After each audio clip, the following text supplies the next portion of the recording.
আমি অনেক কষ্ট করে আমি টাকা জমাইছি, প্রায় 4 মাস ধরে আমি টাকা জমাইছি। তো নিজে অনেক কষ্ট করে চলছি, তবু টাকা জমাইছি।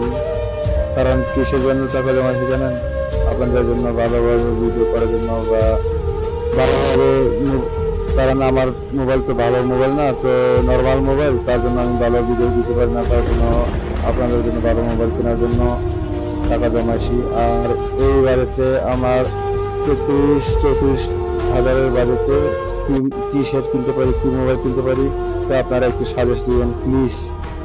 একটু কমেন্ট করে জানাবেন আমি কি মোবাইল কিনতে পারি। তো আপনারা একটু সহযোগিতা করেন। তো 34 মধ্যে আমি কি মোবাইল কিনতে পারি একটু সাজেস্ট করবেন। তো আপনারা ভালো থাকবেন, সুস্থ থাকবেন, আমার জন্য দোয়া করবেন। তো দেখতে পাচ্ছেন আমি অনেক কষ্ট করে টাকা জমাইছি, কারণ অনেক দিনে রাতে অনেক কাজ করেছি।